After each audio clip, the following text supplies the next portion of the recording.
Hello, everyone. My name is Ying Zhang. It's my great honor to join the 14th International Congress of Coaching Psychology. Today, I'm going to share a peer coaching research in the field of career development. This research was finished by the year 2020. It was the beginning of the COVID-19 epidemic, and the economic in China began to going down. So that year was a great challenge for many new graduates who were transitioning from school to workplace. And for me, after seeing some of my friends who were looking for jobs, I found that even in such a situation, there were still plenty of job offers available for those who were very proactive. Then I wondered why some of the graduates can actively cope with the challenging situation, while some other people just stay where they are and do nothing, and what factors makes the difference. So in the current study, I proposed a hypothetical model based on career construction theory to explain this phenomenon. And our research team also conducted a peer coaching program to promote a more proactive career development. Before we start the presentation, please imagine a picture like this. Now you are at your 20s and will graduate from college next month. And there are fierce competition in job market this year. Unlike some of your classmates who just got their dream jobs and looking forward to their career journey, you feel confused about your career.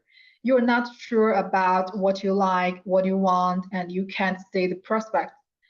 Then you come back home and your parents help you find a not bad job.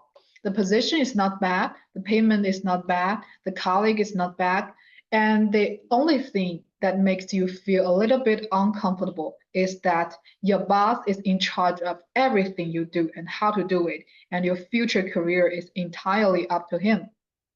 So, if you have to work like this for your whole life, how would you feel about it? I guess few people would be satisfied with a career like that, because in such a career, there is few opportunity for you to explore your passions and values, make your own decisions, and construct your own career. Therefore, it's less likely for you to make the most of your strengths and reach your full potential. And that's why the protein career orientation is important. Protein career orientation is a mindset characterized as value-driven and self-directed. It emphasized that it was the individual's intrinsic values that guide their directions, and it is the persons themselves, not the organization or anyone else, is in charge of their career development. This mindset is especially important during school to work transition because it's critical to realize that one should take the full responsibility for their own career at the very beginning of their career. And a large number of empirical research also proved that this mindset predicts a series of indicators of subjective and objective career success. And as we all know, any long-term success is achieved through effective actions. So it's reasonable that people with higher level of protein career orientation will show more proactive career behaviors. And that is to say, every time you create a career plan, you learn a new skills, you expand your career social network, you are one step closer to the ultimate success. However, few studies have explored the relationship between the two variables and the possible mechanism. So, this research aims to examine the effect of protein career orientation on proactive career behaviors, their underlying mechanism, and the development of protein career orientation using coaching approaches. Specifically, in study one is a cross-sectional study based on 250 Chinese young adults who were transitioning from school to work. And results shows that their protein career orientation positively predict proactive career behaviors, and vocational identity and career adaptability mediate this relationship. And study two developed a semi-structured coaching program and effectively improved the participants' protein career orientation. And the increase in protein career orientation positively predict the increase in career adaptability, vocational identity, and proactive career behaviors. So here is the hypothetical model of study one. We propose that protein career orientation predict proactive career behaviors through the mitigating effect of vocational identity and career adaptability. We also conducted the cross-sectional study to verify this model. And there were here are the demographic information of all the participants. And here are the tools we use. And correlation analysis showed that all the key variables were significantly related. And the structure of the hypothetical model was also supported by the data analysis. In conclusion, study one proved that individuals with higher level of protein career orientation would be more aware of their career values, and gradually they will construct a more integrated vocational identity. Thus, they may perceive less conflicted inner experience on career.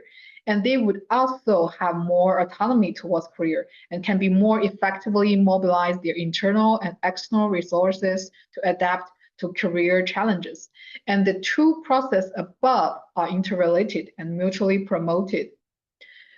With more integrated vocational identity and a stronger adaptability, individuals are more likely to engage in proactive career behaviors.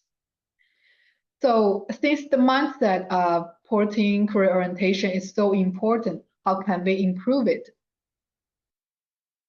Coaching is a very promising approach. So in study two, we designed a coaching program to improve the protein career orientation. And based on the hypothetical model in study one, we expect that there would be additional benefits due to the improvement of protein career orientation. This coaching program is semi-structured, and it consists of 4 sessions, each containing 3 to 4 main points.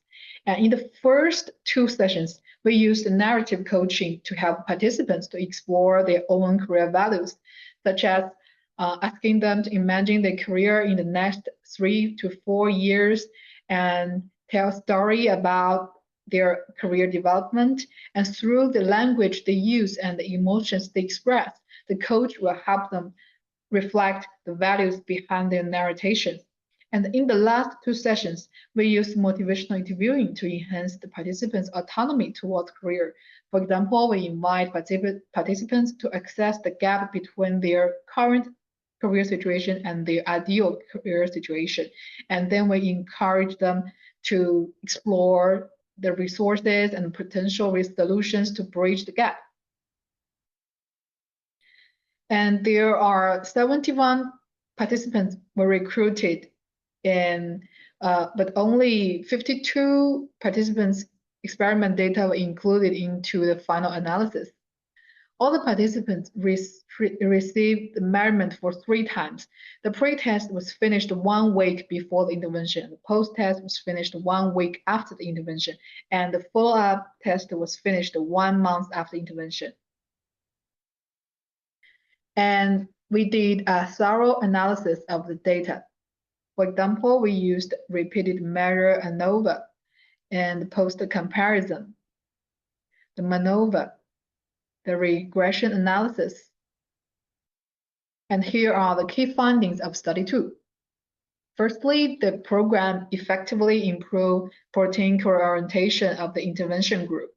And the increase in protein career orientation brought additional benefit on participants' vocational identity, career adaptability, and proactive career behaviors. And the effectiveness of the intervention was relatively small, and unfortunately, it did not sustain for 1 month. And here are the general discussion of the 2 studies.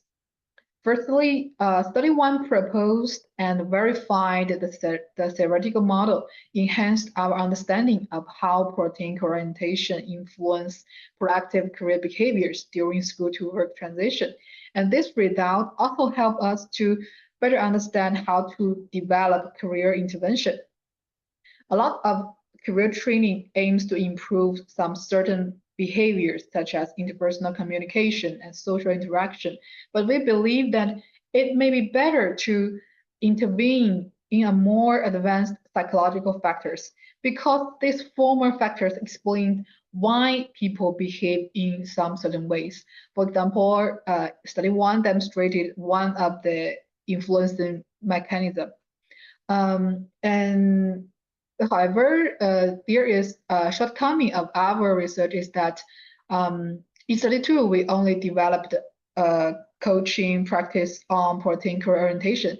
It may be a better solution to enhance protein career orientation, career adaptability, and vocational identity at the same time to achieve a long-term change on proactive career behaviors.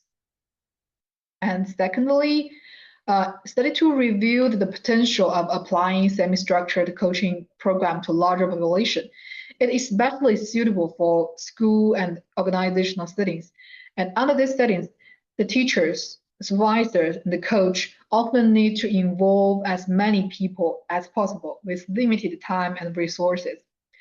So, although people often think of traditional one-on-one coaching as more personalized, however, we believe that an evidence-based, fine-grained coaching program can provide a more comprehensive perspective and more coaching resources, thus may improve the effectiveness of intervention. And thirdly, study two also reviewed the potential of peer coaching on career development. For now, a qualified coach is pressures that most people cannot access, but peer coaching can make up for the lack of coaching resources. When me and my partner conduct this experiment, we were both first-year graduate students. We were both new to the field of coaching psychology, and our work experience has had no significant difference from that of the participant. So technically, it was a peer coaching experiment, and we still successfully improved the key indicators. So we believe that by receiving the coaching skills training, peers can inspire each other, and both of them will get benefits from coaching psychology. At last, we also see the potential of digital coaching intervention. This coaching program was completed via telephone due to the COVID-19 epidemic, and it still demonstrated significant effectiveness. So we can see that digital intervention is a more flexible way to deliver coaching practice. It can overcome many barriers such as distance and reduce cost. And so in the future, we hope to see more research exploring the effectiveness of digital coaching intervention with more forms, for example, through pre-recorded videos, self-help practice, and gamification design. Okay, that's all for today. Thank you very much for watching this video. If you are interested in this research or you have any ideas that you'd like to share with me, please feel free to contact me.